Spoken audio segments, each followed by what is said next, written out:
من الشيطان الرجيم.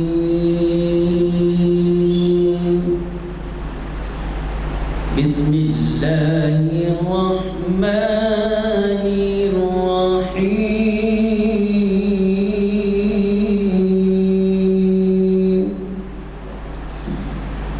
إنا أنزلناه في ليلة القدر وما أدراك ما ليلة القدر. ليلة القدر خير من ألف شهر. تنزل الملائكة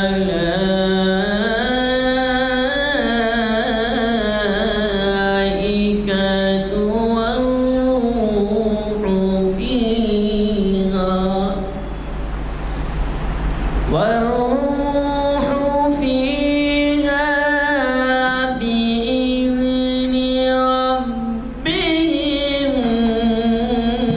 من كل أمر.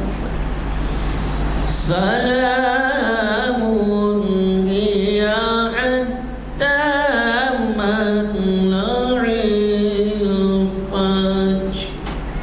صدق الله العظيم.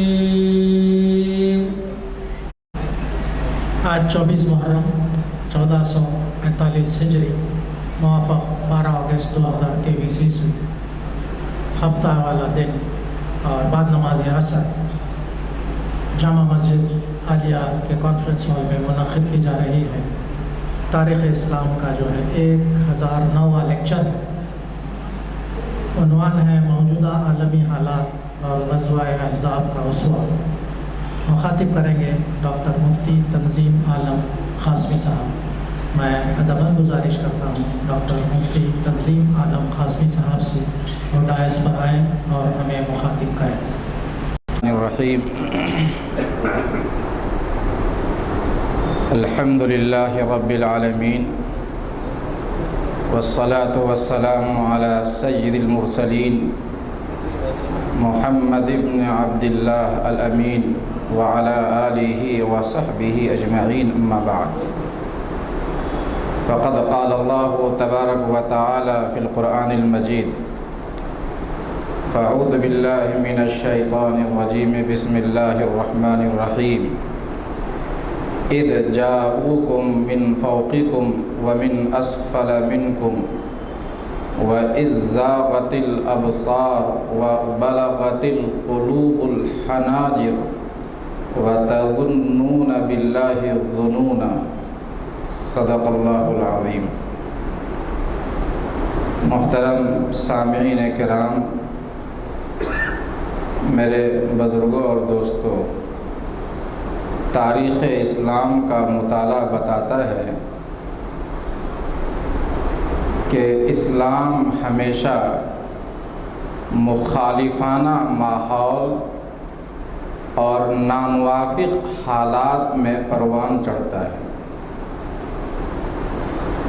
حالات جب بہت زیادہ خراب ہو جاتے ہیں اور ایسا محسوس ہوتا ہے کہ اب اسلام خطرے میں ہے اور اب مسلمانوں کا کوئی سہارا باقی نہیں رہا، تو اللہ کی طرف سے نصرت کا فیصلہ ہو جاتا ہے اور مسلمانوں کی اللہ تعالیٰ اپنی قدرت سے دستگیری کر لیتا ہے. سویڈن میں اور ڈنمارک میں جب سے قرآن کے نسخے جلائے گئے، قرآن کی طلب میں غیر معمولی اضافہ ہوا ہے. ہر طرف قرآن کے ترجمے پڑھے جا رہے ہیں، قرآن کے ترجمے کی طلب ہو رہی ہے. اور قرآن میں تدبر اور فکر میں لوگ پہلے سے زیادہ اب مصروف نظر آ رہے ہیں۔ فرانس میں جب ہم سب کے آقا امام الانبیاء سرکار دو عالم صلی اللہ علیہ وسلم کے کارٹون معاذ اللہ بنائے گئے تو اس وقت سے حضور علیہ الصلاۃ والسلام کی سیرت طیبہ زیادہ پڑھی جانے لگی اور لوگ آپ کی سیرت کا مطالعہ کرنے لگے اور دیکھنے لگے کہ آخر یہ کیا چیز ہے، آپ کیا تعلیم دے رہے ہیں۔ جب سے لوگوں نے اسلامی تعلیمات پہ پہلے سے زیادہ اعتراضات شروع کیے اور تنقیدیں شروع کی تو لوگ اسلامی تعلیمات کو پڑھنے لگے اور اسلام کا مطالعہ کرنے لگے، اور اس کے نتیجے میں اسلام کے مطالعے نے لوگوں کو اسلام کی دہلیز پہ لا کھڑا کر دیا۔ اور اگر آپ پیچھے پلٹیں تو عہد نبوی میں پہلی وحی کے بعد سے ہی جب آپ غار حرا سے اسلام لے کر کے آئے اور آپ نے لوگوں کو صداقت کی تعلیم دی، توحید کی آپ نے تعلیم دی، تو وہ لوگ جو آپ کو صادق کہا کرتے تھے، امین کہا کرتے تھے، وہ آپ کے مخالف ہو گئے۔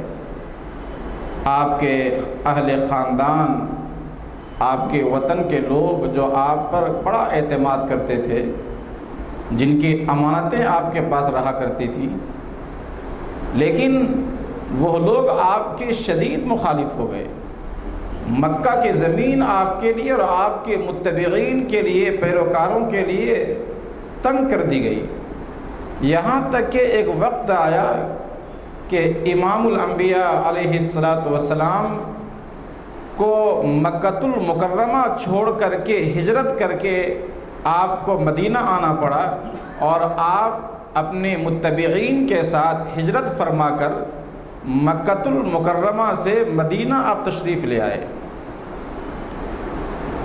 اور یہیں تک بس نہیں ہوا، بلکہ یہاں بھی آ کر کے جب ہر طرف سے آپ ستائے جانے لگے اور آپ کیا ان لوگوں نے پیچھا نہیں چھوڑا، اس کے نتیجے میں جنگ بدر بھی ہوئی، جنگ احد بھی ہوئی اور مختلف جنگیں ہوئی، لیکن سب سے زیادہ زور اور سب سے زیادہ پوری قوت کے ساتھ جس جنگ میں لوگوں نے آپ کا مقابلہ کیا اور ایک پلان کے تحت، منصوبہ بند سازش کے تحت مختلف قبائل کے لوگ جس جنگ میں آپ کے ساتھ، آپ کے مقابلے میں آئے، وہ غزوہ احزاب کا موقع تھا۔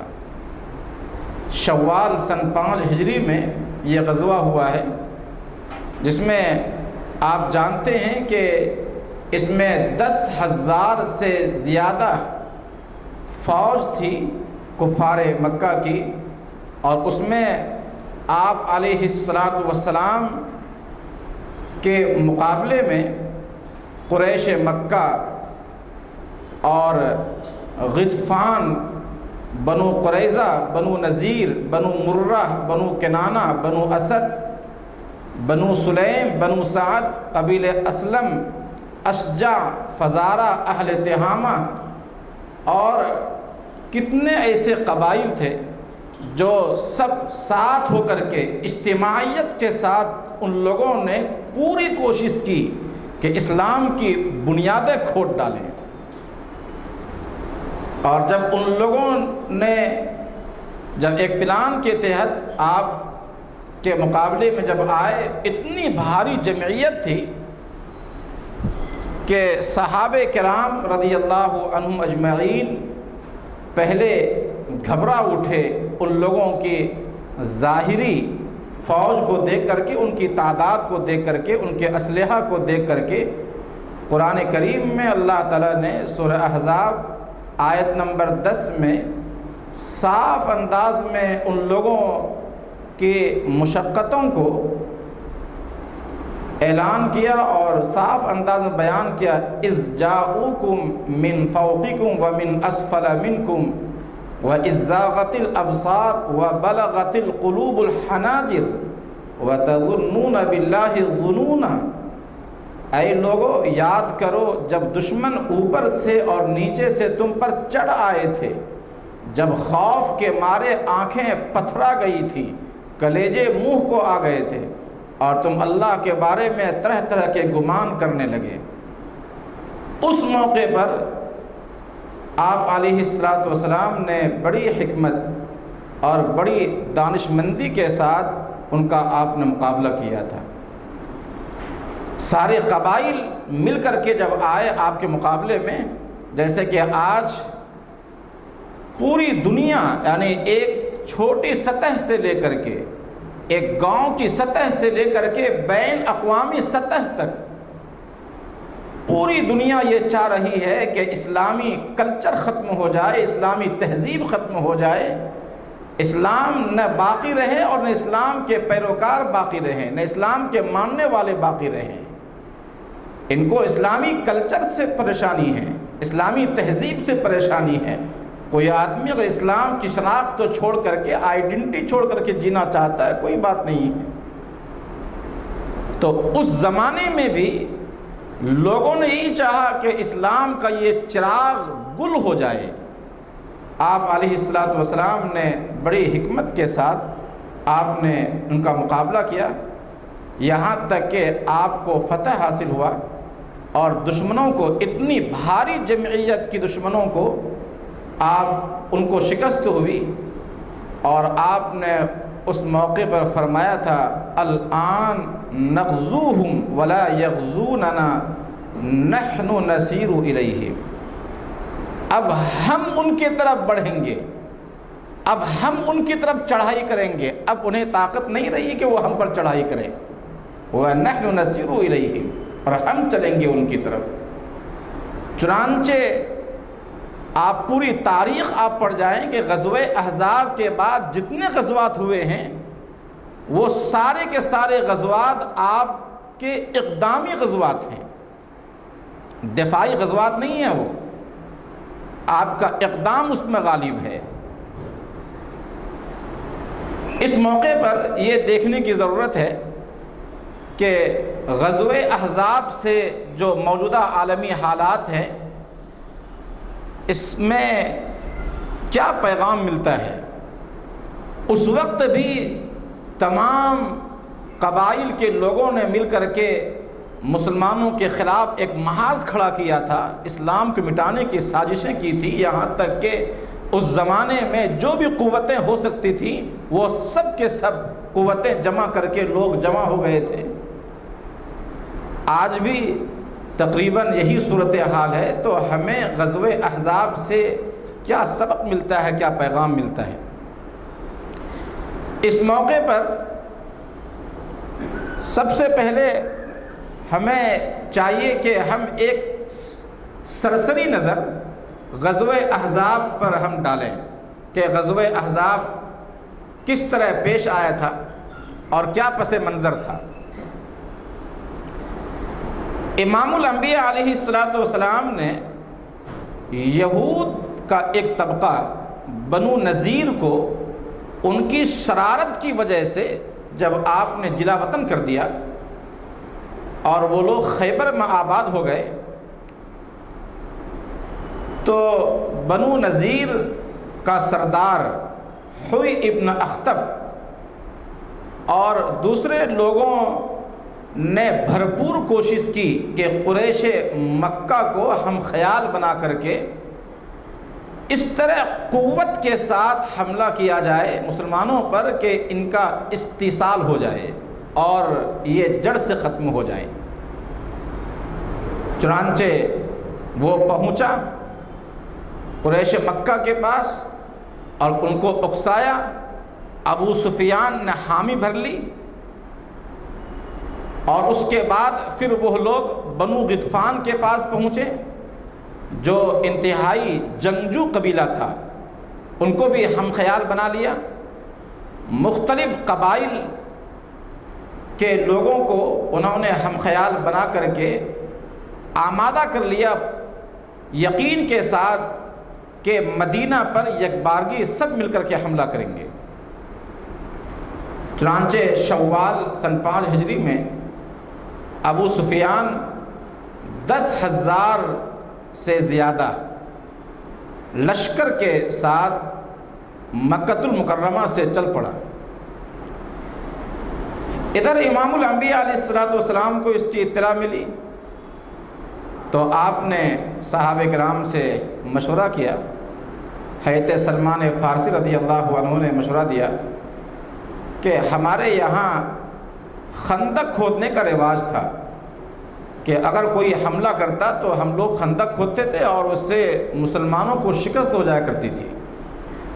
آپ علیہ السلام نے ان کے مشورے کو قبول کیا اور پھر انتہائی نظم و ضبط کے ساتھ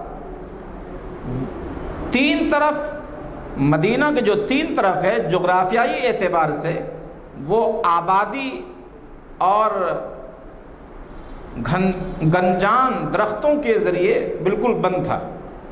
ایک طرف جو شامی رخ تھا وہ کھلا ہوا تھا، لہذا آپ نے نظم و ضبط کے ساتھ اپنے صحابہ کرام میں تھوڑے تھوڑے فاصلے کے ساتھ تقسیم کر دیا کہ یہاں سے لے کے یہاں تک تمہیں کھودنی ہے اور یہاں سے لے کے یہاں تک تمہیں کھودنی ہے۔ ان لوگوں نے اتنی محنت کے ساتھ یہ کام کیا، عشق و محبت میں لگ رہا تھا کہ کوئی جنات کا طبقہ ہے جس نے زمین کو پلٹ دی ہو۔ صرف 6 دن میں ان لوگوں نے یہ خندق انہوں نے کھود ڈالی اور یہ خندق تقریباً 3.5 میل یہ لمبی تھی اور اتنی چوڑائی تھی کہ ایک تیز رفتار گھوڑا اس کو عبور نہ کر سکے، اور 5 گز گہرا تھا۔ مسلمان 3,000 تھے، ادھر 12,000 تقریباً 10,000 سے زائد، بعض کتابوں میں 12,000 ہے، اور مسلمان ادھر 3,000 تھے۔ 36 صرف گھوڑے تھے، سنگلاخ زمین تھی، موسم سرد تھا۔ آپ علیہ السلام بنفس نفیس شریک ہیں کھودنے میں۔ حضرت سلمان فارسی رضی اللہ تعالیٰ عنہ کھودتے کھودتے ایک چٹان پر جب قریب آئے تو چٹان وہ پھوٹ نہیں رہی تھی، تو آپ علیہ السلام کو اس کا علم ہوا تو آپ تشریف لائے اور آپ نے کدال لے کر کے جب اس پر آپ نے ماری تو تیسری مرتبہ میں وہ ریزہ ریزہ ہو گیا۔ یہ آپ کا معجزہ تھا، اور آپ نے اس موقع پہ فرمایا تھا، بظاہر بے سر و سامانی کے عالم میں فرمایا تھا کہ اس سے ایک روشنی پھوٹی ہے، اور اس روشنی میں کسرا اور یمن کی عمارتیں مجھے نظر آ رہی ہیں جو مسلمانوں کے ہاتھوں پہ فتح ہوگا۔ بہرحال یہ خندق کا کھودنے کا عمل پورا ہو گیا، اور اتنے ہی میں ابو سفیان بھاری جمعیت کے ساتھ 10,000 سے زائد فوج کے ساتھ وہاں آ کھڑا ہوا۔ اس نے دیکھا کہ یہ تو عرب کی عادتوں کے خلاف بالکل یہاں خندق کھودی ہوئی ہے، تو وہ پکار اٹھا دیکھ کر کے، واللہ ان هذه لمکیدۃ ما کانت العرب تکیدها، خدا کی قسم، اللہ کی قسم، یہ تو ایسی جنگی چال ہے، ایسا مکر ہے کہ آج تک عرب اس چال سے اور جنگی چال سے ناواقف تھا۔ بہرحال ایک طرف ابو سفیان کی فوج ہے اور دوسری طرف امام الانبیاء علیہ الصلوۃ والسلام اپنے بے سر و سامانی کے ساتھ 3000 صحابہ کرام کے ساتھ ہیں۔ محاصرہ جاری رہا، 1 مہینے تک کوئی فیصلہ کن جنگ نہیں ہو رہی تھی۔ ادھر بنو نذیر نے بڑی چال بازی کے ساتھ بنو قریظہ کو اپنا ساتھ کر لیا اور ہم خیال بنا لیا، حالانکہ بنو قریظہ سے پہلے حضور کا معاہدہ ہو چکا تھا کہ وہ کسی کا ساتھ نہیں دیں گے، لیکن بنو قریظہ نے ان کا ساتھ دے دیا۔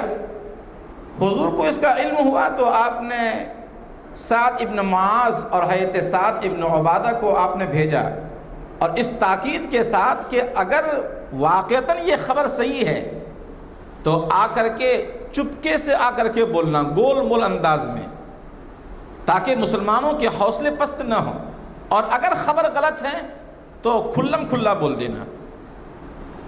جب وہ لوگ آئے تو معلوم ہوا کہ بالکل خبر صحیح ہے، تو ان کی بات سن کر کے آپ نے فرمایا حسبنا اللہ و نعم الوکیل۔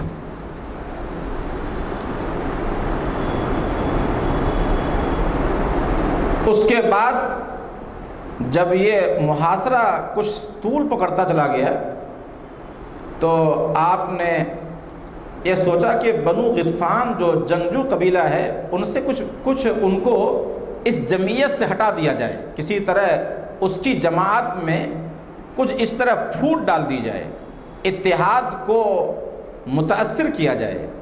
چنانچہ آپ نے سوچا کہ طے کریں کہ مدینہ کی جو پیداوار ہے اس میں تہائی ان کو دے کر کے ان کو یہاں میدان سے ہٹا دیں۔ تو آپ نے اس بات کے لیے حضرت سعد ابن معاذ اور حضرت سعد ابن عبادہ جو اوس اور خزرج کے سردار تھے ان لوگوں کے سامنے یہ بات رکھی، تو ان دونوں نے کہا یا رسول اللہ اگر یہ اللہ کا حکم ہے تو کوئی بات نہیں ہے، اور اللہ کا حکم نہیں ہے تو ہم ان لوگوں کو تلوار کے علاوہ کچھ بھی نہیں دیں گے، ہرگز یہ معاہدہ ان سے نہ کیا جائے۔ چنانچہ آپ نے اپنا ارادہ بدل لیا۔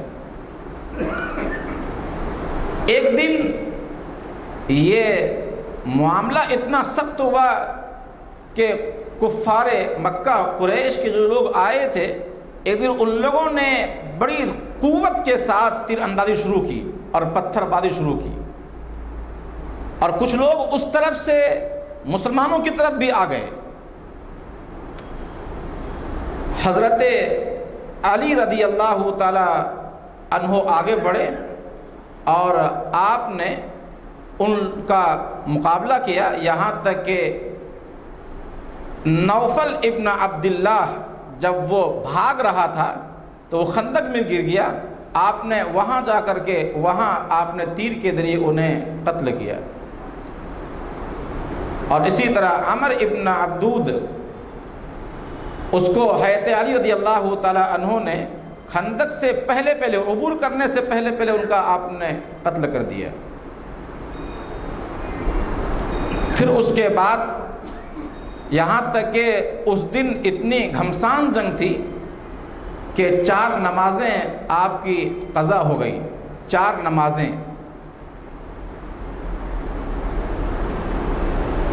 قبیلے غطفان کے نعیم ابن مسعود نے اسی وقت اسلام قبول کر لیا، ان کے دل میں اللہ تعالیٰ نے اسلام کی محبت ڈال دی اور اسلام قبول کر لیا، اور وہ چپکے سے آئے حضور کے پاس، یہ کہا یا رسول اللہ میرے ایمان کا بھی ان کو پتہ نہیں ہے، اگر آپ اجازت دیں تو ان لوگوں کی جمعیت کو متاثر کیا جا سکتا ہے، اور ایک جنگی چال ہے یہ۔ تو آپ نے اجازت دی، چنانچہ انہوں نے ایسی تدبیر اختیار کی کہ بنو قریظہ اور قریش اور دیگر قبائل میں اختلاف پیدا ہو گیا،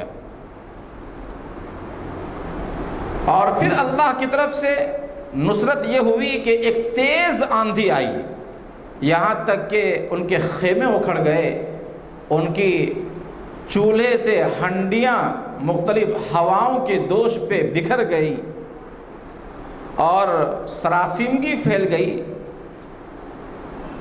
تو ابو سفیان نے لوگوں سے کہا کہ اب یہاں رہنے کی جگہ نہیں ہے، جانور ہم لوگوں کے ہلاک ہو گئے، چلنا پھرنا دشوار ہو گیا، اٹھنا بیٹھنا مشکل ہو گیا۔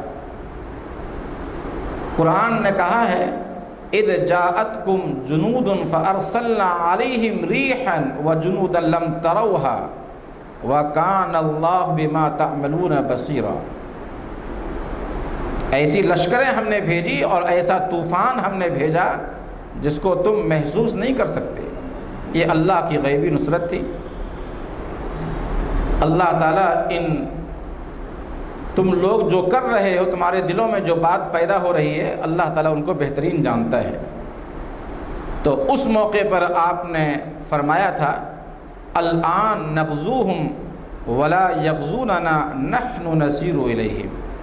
ابو سفیان بھاگ کھڑا ہوا اور مختلف قبائل کے لوگ اس کے بعد پھر بھاگ کھڑے ہوئے اور مسلمانوں کو فتح حاصل ہوا۔ یہ ایک مختصر سا واقعہ تھا جو آپ حضرات جانتے ہیں، کتابوں میں واقعہ موجود ہے، لیکن سوال یہ پیدا ہوتا ہے کہ اس سے ہمیں آج کے دور میں کیا سبق مل رہا ہے۔ سب سے پہلی بات یہ ہے کہ مسلمان حالات سے باخبر رہیں، چوکنا رہیں۔ جو حالات سے باخبر نہیں رہتے وہ اپنے ایمان کی حفاظت بھی نہیں کر سکیں گے۔ جیسے ابو سفیان وہاں سے چلا، آپ کو اس کا علم ہو گیا، اس کا مطلب یہ ہوا کہ ان کی سازشوں سے آپ واقف ہونے کی جو تدبیریں ہو سکتی تھی، تحریک اسلامی سے وابستہ لوگ، وابستہ افراد مختلف قبائل میں موجود تھے، اور آپ ہمیشہ باخبر رہتے تھے کہ اگر کوئی مسلمانوں پہ حملہ کرنا چاہ رہا ہے، کوئی اگر اس مدینہ کی طرف مسلمانوں پر ناپاک نظر ڈالنا چاہ رہا ہے تو آپ کو فوراً اس کا علم ہو جائے۔ چنانچہ یہی ہوا۔ آج بھی مسلمانوں کو چاہیے کہ دشمنوں کی نقل و حرکت اور اسلام دشمن تنظیموں کی خفیہ سازشوں سے باخبر رہے۔ حالات سے واقفیت دفاع اور اس کے انتظام و انصرام کی راہوں کو ہموار کرتی ہے۔ آج مسلمانوں کی ناکامی کے اسباب کی ایک بڑی وجہ دشمنوں کی پلاننگ، غیر مسلم تنظیموں اور ان کی اہم شخصیات کی خفیہ سازشوں سے ناواقفیت ہے۔ ہمارے پاس کوئی ایسی منظم کوشش نہیں ہے، کوئی ایسا طریقہ نہیں ہے کہ کون ہمارے ایمان کو لوٹنا چاہ رہا ہے۔ فتنے فیاضیت کے لبادے میں اوڑھ کر کے، شکیر بن حنیف کے لبادے میں اوڑھ کر کے، فتنے قادیانیت میں اوڑھ کر کے، یہودیت اور نصرانیت کے لبادہ اوڑھ کر کے، وہ یہودی اور نصرانی جو اسلام کے پوشاک میں اسلام کی زبان سیکھ کر کے وہ ہمارے پاس آتے ہیں اور ہم ان کی تدبیروں سے ناواقف ہیں۔ لہذا پہلا پیغام اس سے یہ ملتا ہے کہ ہم ہر حال میں نماز بھی پڑھیں، اپنے پڑوس کا حق بھی ادا کریں، اسلامی تعلیمات پہ عمل بھی کریں، لیکن اس ایمان کے تحفظ کے لیے ہم کوشش بھی کرتے رہیں۔ اور اس کی بنیادی جو اینٹ ہے وہ یہ ہے کہ ہم حالات سے اور اسلام پر ہونے والے حملوں سے ہم ہمیشہ باخبر رہیں۔ اختصار کے ساتھ میں بات عرض کر رہا ہوں، بڑی تیزی کے ساتھ ہماری گھڑی آگے بڑھ رہی ہے۔ دوسری اہم بات یہ یاد رکھیے کہ اسلام میں جنگ کا کوئی طریقہ متعین نہیں ہے۔ اسلام پر ہونے والے حملے کا دفاع کیا جائے گا، ہر مسلمان پر ضروری ہے کہ وہ اسلام کا دفاع کریں، اسلام پر ہونے والے حملوں کا مقابلہ کریں، دفاع کریں، لیکن اس کا اسلام میں کوئی طریقہ متعین نہیں ہے۔ حضرت سلمان فارسی رضی اللہ عنہ نے ایک طریقہ بتایا، آپ کے قلب اطہر میں اس کا القاء ہوا، آپ نے مشورے کے ذریعے اس کو آپ نے قبول کر لیا، حالانکہ اس سے پہلے یہ طریقہ نہیں تھا۔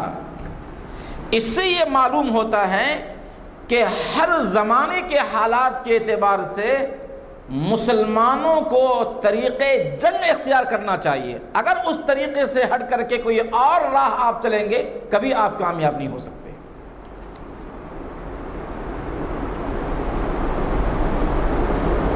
اگر کسی جگہ لٹریچر یا اخبارات کے ذریعے سے، پرنٹ میڈیا کے ذریعے سے اسلام پر اعتراضات کیے جا رہے ہیں، حضور علیہ الصلوۃ والسلام کی تعلیمات پر اعتراضات کیے جا رہے ہیں، اور امام الانبیاء علیہ الصلوۃ والسلام کے تقدس کو پامال کیا جا رہا ہے، تو وہ وقت گولہ اور بارود کا نہیں ہے، اسلحہ کے اٹھانے کا نہیں ہے، بلکہ ایسے وقت میں پرنٹ میڈیا کا سہارا لے کر کے ہی ہمیں ان اعتراضات کا جواب دینا ہوگا۔ مضامین لکھ کر کے، لٹریچر چھاپ کر کے، کتابیں چھاپ کر کے، اس طرح کہ ان کے جو اعتراضات ہوں وہ اعتراضات ختم ہو جائیں۔ جو اعتراضات وہ پھیلا رہے ہیں، عالم میں، دنیا میں پھیلا رہے ہیں، وہ اعتراضات وہ ختم ہو جائیں اور ان کا جواب مل جائے تاکہ وہ خاموش ہو جائیں۔ اور اگر الیکٹرانک میڈیا کے ذریعے سے اگر حملہ ہو رہا ہے تو پھر مسلمانوں پر ضروری ہے کہ Islamic T V channel, internet اور دوسرے برقی طریقوں سے اس کا جواب دیں۔ غرض تحریر و تقریر، صحافت و خطابت، درس و تدریس، احتجاج و جلوس اور اس طرح کے وہ تمام کام دائرے جنگ میں شامل ہیں جن سے دشمنوں کو اپنے مقاصد میں ناکام بنایا جا سکے۔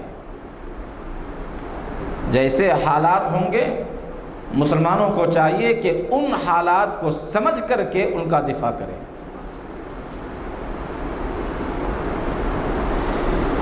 تیسری اور اہم بات غزوہ احزاب سے یہ معلوم ہوتی ہے کہ مسلمان کبھی حالات سے مایوس نہ ہو، استقامت اور صبر کے ساتھ وہ اپنے ایمان پر ڈٹے رہیں۔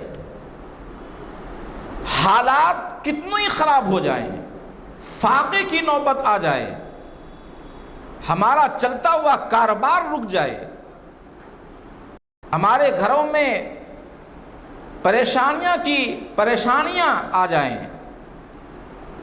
ہماری چلتی ہوئی دکانیں اجاڑ دی جائیں، لیکن ہم اپنے ایمان پر ڈٹ جائیں۔ امام الانبیاء علیہ الصلوۃ والسلام نے فرمایا تھا، لا تشرک باللہ شیئا وان قطعت او حرقت، تم کبھی اللہ کے ساتھ شریک نہ کرنا، چاہے تمہیں جلا دیا جائے یا تمہارے ٹکڑے کر دیے جائیں۔ صحابہ کرام رضی اللہ عنہم اجمعین نے پیٹ پر پتھر باندھ کر کے مقابلہ کیا تھا، اور ان لوگوں نے جب شکایت کی تو حضور علیہ الصلوۃ والسلام نے اپنے بطن مبارک سے کپڑا اٹھا دیا اور فرمایا یہاں تو 2 پتھر بندھے ہوئے ہیں۔ موسم سرد تھا، سنگلاخ زمین تھی، لیکن اس کے باوجود بھی کبھی ان لوگوں کے استقامت میں کوئی فرق نہیں آیا۔ وہ لوگ کہتے تھے نحن الذین بایعوا محمدا علی الجہاد ما بقینا ابدا، ہم تو وہ لوگ ہیں جنہوں نے محمد کے ہاتھ پہ بیعت کیا ہے، جب تک زندگی باقی ہے ہم اسی طرح رہیں گے۔ واللہ لولا اللہ ما اہتدینا ولا تصدقنا ولا صلینا، اللہ کی قسم اگر اللہ کی ہدایت نہ ہوتی تو ہم نہ صدقہ دے سکتے تھے اور نہ ہم نماز پڑھ سکتے تھے۔ یہ حضور کا احسان عظیم ہے کہ آپ نے ہمیں یہاں تک پہنچایا ہے۔ اس لیے ہمیں مصائب پر استقامت اختیار کرنے کا ہنر سیکھنا چاہیے اور اپنی نسلوں کو یہ بتانا چاہیے کہ ایمان پر قائم رہیں۔ آئندہ ہو سکتا ہے کہ اس سے زیادہ اور حالات خراب ہوں، لیکن اپنی نسلوں کو ایمان دینے کی ضرورت ہے، چاہے انہیں ہم مال دیں یا نہ دیں، دکانیں دیں یا نہ دیں، بینک بیلنس دیں یا نہ دیں، لیکن ہمیں ضرورت اس بات کی ہے کہ ہم اپنی اولاد کو ایمان دے کر کے جائیں، اتنا مضبوط ایمان کہ وہ سب کچھ دے دے لیکن کبھی اپنا ایمان نہ کھوئے۔ باہما ذوق آگہی حائر پستی بشر، باہما ذوق آگہی حائر پستی بشر، سارے جہاں کا جائزہ اپنی جہاں سے بے خبر۔ تمہیں میتھمیٹکس آتا ہے، تمہیں بائیولوجی آتی ہے، سوشل آتا ہے، لیکن تمہیں قرآن پڑھنا نہیں آتا ہے، قرآن کا ترجمہ نہیں آتا ہے۔ 60 سال کی عمر ہو گئی، سورہ فاتحہ کا ترجمہ یاد نہیں ہے، صراط الذین انعمت علیہم سے کون قوم مراد ہے یہ معلوم نہیں ہے۔ ابھی کچھ دنوں پہلے 12ویں کلاس کا ایک طالب علم تھا، میں نے پوچھا کہ بیٹا حضرت عمر رضی اللہ تعالیٰ عنہ کون ہیں؟ تو انہوں نے کہا کہ اللہ کے پیغمبر ہیں۔ ایک جماعت آئی ہوئی تھی ہمارے محلے میں، وہ لوگ بتا رہے تھے کہ مسلمانوں کی یہ کیفیت ہے کہ ایک گاؤں میں ہم لوگ گئے تو ایک مسلمان سے پوچھا تمہارا پیغمبر کون ہے؟ تو اس نے کہا گاندھی جی کا نام لیا، معاذ اللہ۔ یہ ہمارے ایمانی کیفیت کی بات ہے، اس کو ایمانی لو کو بڑھانے کی ضرورت ہے۔ امام الانبیاء علیہ الصلوۃ والسلام نے، آپ غور کیجئے کہ غزوہ احزاب میں نعیم ابن مسعود کو آپ نے یہ اجازت دی کہ وہ اتحاد کو متاثر کرے، یہ جنگی چال ہے۔ آپ نے فرمایا الحرب خدعۃ، یعنی لڑائی تو اصل جنگی چال کا نام ہے، تاکہ کسی طرح یہ متحد نہ ہو سکیں اور ان کا اتحاد متاثر رہے ہمیشہ۔ مسلمان اپنے اخلاق کے ذریعے، کردار کے ذریعے، جو اطراف میں ہمارے غیر مسلم رہتے ہیں، ہمارے ڈرائیورز سے ہیں، افسوس کی بات یہ ہے کہ زندگی بیت جاتی ہے، اپنے ڈرائیور کو ہم قرآن کی دعوت نہیں دے سکتے، توحید کی اس کو دعوت نہیں دے سکتے۔ ہمارے یہاں جو کام کرنے والے ہیں، پاس پڑوس میں جو رہنے والے ہیں، ان کو اپنا ہم خیال بنایا جا سکتا ہے۔ معاشی بائیکاٹ، ڈنمارک نے اگر یہ جرم کیا ہے قرآن کے جلانے کا معاذ اللہ، یا فرانس نے یا کسی اور نے، تو ہم ان کی مصنوعات کا معاشی بائیکاٹ کر سکتے ہیں۔ جب حوی ابن اخطب نے ابو سفیان کے پاس رصد بھیجا غلے کا، تو حضور کو اس کا علم ہوا تو آپ نے اس پر روک لگا دی، اور آپ نے وہاں پہنچنے سے پہلے آپ نے اس پر قبضہ جما لیا۔ اس سے مسلمانوں کو قوت بھی ملی، اور ان کو جو طاقت تھی اس طاقت میں کمزوری آئی۔ لہذا مسلمان بھی معاشی بائیکاٹ کر سکتے ہیں، اور یہ اسلام کے خلاف نہیں ہے، بلکہ ایسے موقع پر اگر ہم ان کا ساتھ دیتے رہیں گے، مصنوعات پہ عمل کرتے رہیں گے، تو ظاہر سی بات ہے ان کو طاقت ملتی رہے گی۔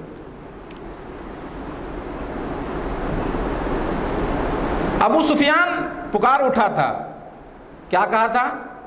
یہ ایسی جنگی چال ہے کہ اس سے پہلے عرب اس سے ناواقف تھا۔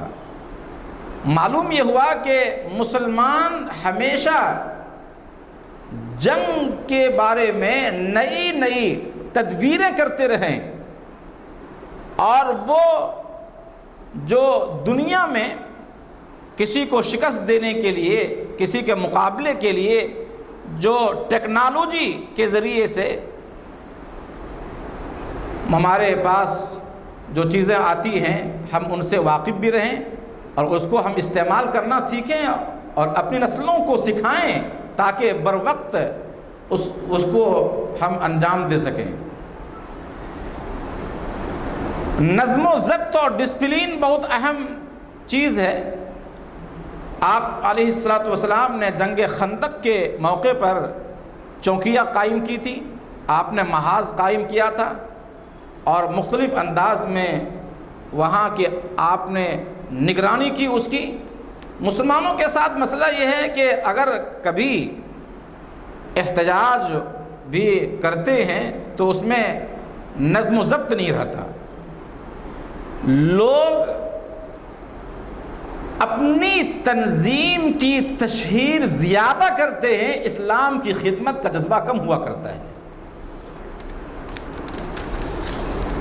ہر آدمی یہ چاہتا ہے، ہر جماعت یہ چاہتی ہے کہ ہمارا نام اونچا رہے، لوگ یہ کہیں کہ ہاں فلاں تنظیم اور فلاں جماعت نے واہ کیا کام کیا اس موقع پر۔ لوگ مر رہے ہیں زلزلے کے ذریعے، غیر تو غیر خود مسلم تنظیمیں لوگوں کی لاشوں پہ سیاست کرتی ہوئی نظر آتی ہیں۔ ایک موقع ایسا تھا کہ حضرت سلمان فارسی کے بارے میں مہاجرین اور انصار میں آپس میں کشمکش ہو گئی، چونکہ اور لوگوں سے کئی گنا یہ کام کرتے تھے، تو آپ نے فرمایا سلمان منا اہل البیت، یہ کیا ہے آپس میں منافرت کی باتیں؟ مہاجرین کہتے ہیں کہ یہ ہمارے میں سے ہیں، انصار کہتے ہیں کہ ہمارے میں سے ہیں، اور اس طرح آپس میں گویا کہ مسابقت کی ایک فضا پیدا ہو گئی ہے۔ اس سے معلوم یہ ہوتا ہے کہ ہمیشہ انسان کو فرقہ وارانہ باتوں سے پرہیز کرنا چاہیے۔ آج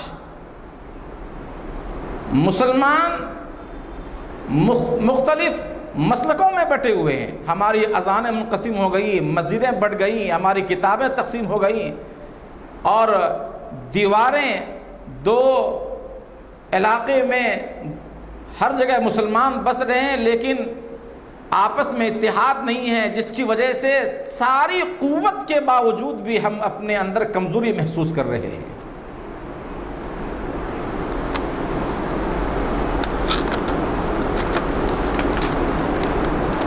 ایک موقع تھا جب کہ ایک یہودی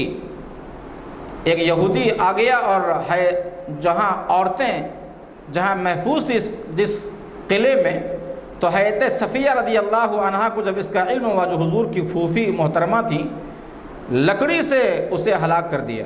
آپ جانتے ہیں اس سے معلوم ہوتا ہے کہ ہماری خواتین، ہماری بہنوں کو بھی دشمنوں کی سرگرمیوں سے واقف ہونا چاہیے، اور وہ اپنے دائرے کار میں جو ان سے ہو سکتا ہے اسلامی دفاع میں وہ ضرور حصہ لیں۔ آپ کو بھی میں نے بتایا تھا کہ ایک دن جب وہاں نوفل ابن عبداللہ جب خندق عبور کر کے جب ادھر آ گیا تو حضرت علی رضی اللہ تعالی عنہ نے اس کو اپنے تیر سے یا تلوار سے ان کا قتل کر دیا، تو وہاں کے ادھر ابو سفیان نے اس کی لاش لینا چاہا 10,000 دراہم کی قیمت کے ذریعے۔ آپ نے فرمایا کہ نہیں، اتنے اخلاق گرے ہوئے نہیں ہیں، آپ نے مفت انہیں دے دیا۔ حالانکہ وہ ایسا موقع تھا کہ آپ لے سکتے تھے، صحابہ کو اس کی ضرورت تھی۔ یہ کیا تھا؟ غیر مسلموں کے ساتھ نیک برتاؤ کا معاملہ تھا۔ ایک مرتبہ حضور علیہ الصلوۃ والسلام چند صحابہ کے ساتھ بیٹھے ہوئے تھے کہ یہودی کا جنازہ وہاں سے گزرا، تو آپ کھڑے ہو گئے اور آپ کو دیکھ کر کے صحابہ بھی کھڑے ہو گئے۔ جنازہ جب گزر گیا تو کسی صحابی نے پوچھا یا رسول اللہ، یہ تو یہودی کا جنازہ تھا، اسلام دشمن تھا، اس کے احترام کی کیا ضرورت تھی؟ آپ نے وہ تاریخی جملہ فرمایا، فرمایا ان فیہ لنفسا، آخر وہ بھی تو انسان تھا، میں نے کھڑے ہو کر کے انسانیت کے احترام کیا ہے اور اس کے دکھ اور درد میں ہم نے ان کا ساتھ دیا، اپنے دکھ کا اظہار کیا ہے۔ یہ اس طرح، یہ اور اس طرح کی سینکڑوں ایسی مثالیں ہیں۔ ڈاکٹر محمد حمید اللہ رحمۃ اللہ علیہ جو مشہور محقق ہیں موجودہ دور کے، انہوں نے خطبات بھاولپور میں 279 سے آگے غیر مسلموں کے ساتھ جو حضور کا برتاؤ تھا اس پر انہوں نے تفصیل سے اس پر بات کی ہے۔ ایسے موقع پر پڑھنے اور اس پر عمل کی ضرورت ہے۔ ایک آخری بات کہ یہ اگرچہ اخیر ہے لیکن سب سے پہلے اسی بات کی ضرورت ہے، اور وہ ہے اللہ پر یقین اور اعتماد، تعلق مع اللہ جس کے کہہ سکتے ہیں۔ جب بنو قریظہ کے عہد شکنی کا حضور کو علم ہوا تو آپ نے مایوسی کا اظہار نہیں کیا، آپ نے فرمایا حسبنا اللہ و نعم الوکیل۔ اس سے معلوم یہ ہوتا ہے کہ مسلمانوں کو ظاہری وسائل پر ہرگز اعتماد نہیں رکھنا چاہیے، نہ تو بینک بیلنس پہ، نہ تو ایٹمی طاقتوں پہ، نہ میزائل پہ، اور نہ ہی اس طرح کی دیگر ظاہری اسباب و وسائل پر، بلکہ ہمیشہ اللہ کی طاقت پہ ہمیں یقین رکھنے کی ضرورت ہے۔ اللہ تبارک و تعالی ہم تمام مسلمانوں کو اپنی ذات کا یقین عطا فرمائے، اپنے ذات کا اعتماد عطا فرمائے، اور ہم جب تک باقی رہیں ایمان کے ساتھ باقی رہیں، ایمانی قوت کے ساتھ باقی رہیں، اور جب دنیا سے جائیں تو زبان پر کلمہ ہو۔ اللہ ہمیں اس کی توفیق عطا فرمائے۔ وآخر دعوانا ان الحمد للہ رب العالمین۔ ماشاءاللہ ماشاءاللہ، ہمارے مفتی تنظیم صاحب نے بہت ہی جو ہے اچھا بیان کیا ہے۔ اتنے کم وقت میں کہنا اور سارے نکات، جنگ خندق کی جو ہے چوڑائی، گہرائی، اور پھر اس کو کس طریقے سے کھودا گیا، پھر کیا کیا تکالیف اٹھائی، کتنا صبر کیا، یہ سب بیان کرتے ہوئے اس کا سبق کیا لینا چاہیے، کیا پیغام لینا چاہیے ہم، یہ بات بہت ہی اہم باتیں بتائیں ہیں جو آج کل کے دور میں نہایت ضروری ہے۔ الحمدللہ بہت اچھی معلومات رہی، اور انشاءاللہ ان کو آئندہ بھی مواقع دیں گے ہم۔ اللہ تعالی ہمیں توفیق دے۔ اللہ سے دعا ہے کہ ان کے علم میں ترقی دے، ان کے علم میں برکت دے، ان کی عمر دراز کرے۔ اللہ تعالی ہم کو ان سے اور سننے کے مواقع عطا فرمائے، اور ہم لوگ جو بھی سنے ہیں اس سے سن کر اس پر عمل کرنے کی، دوسروں تک پہنچانے کی توفیق و ہدایت دے اللہ تعالی۔ اور یہ ایک بہت بڑی صفت ہوتی ہے مقرر کی، کم وقت میں بہت ہی اہم نکات اس کو بتانا اور پھر اس کی روشنی بتانا۔ آج کنکلوژن یعنی اختتام پر کیا چیز ہے وہ بہت اہمیت رکھتا ہے، اور انہوں نے بہت اچھے نکات اور بیان کیا ہے۔ اللہ تعالیٰ ان کی عمر دراز کرے انشاءاللہ، اور آئندہ انشاءاللہ ہم اور ان کے مواقع سے فائدہ اٹھائیں گے۔ اور اللہ تعالیٰ سے دعا ہے کہ جو ہے ہم سب کو صحت و عافیت دے۔ آپ تمام لوگوں کو جو ہے یہ کہہ رہے بہت ہی جو اتنے دارالعلوم سبیل السلام وہاں کے آپ مفتی ہیں، مجھے ایک بار فون پہ ان سے بات کرنے کا اللہ تعالیٰ نے اتفاق دیا تھا۔ بہت ہی مطمئن اور بہت ہی جو ہے سلیس طریقے سے ہم کو اس کا سمجھایا تھا انہوں نے۔ میں بہت قدر کرتا ہوں ان کی۔ اللہ تعالیٰ انشاءاللہ آئندہ یہ دعا کرتے ہیں۔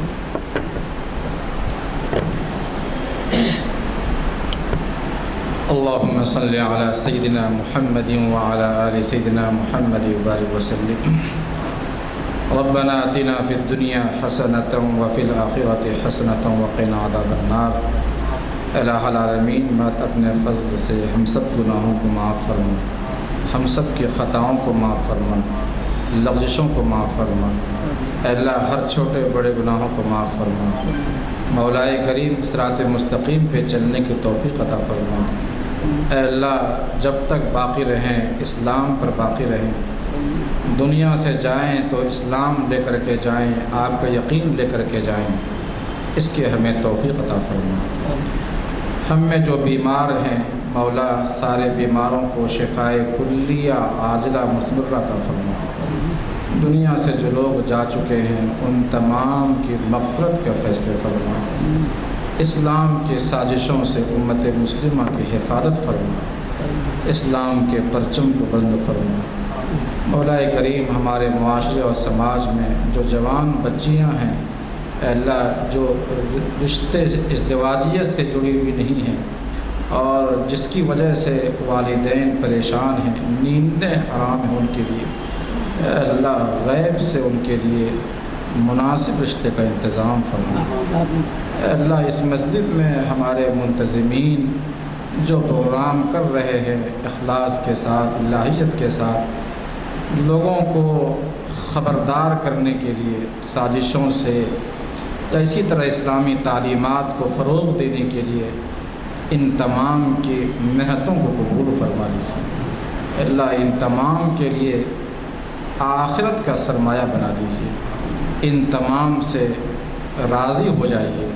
مولا سب کی محنتوں کو جو لوگ بھی جس طرح بھی اس پروگرام سے جزوی طور پر کلی طور پر سامعین ہیں، اللہ مقررین ہیں، انتظام کرنے والے ہیں، سب کے لیے ان کی مغفرت کے فیصلے فرما اور ان کے لیے نزول رحمت کے فیصلے فرما۔ ربنا تقبل منا انک انت السمیع العلیم وتب علینا یا مولانا انک انت التواب الرحیم برحمتک یا ارحم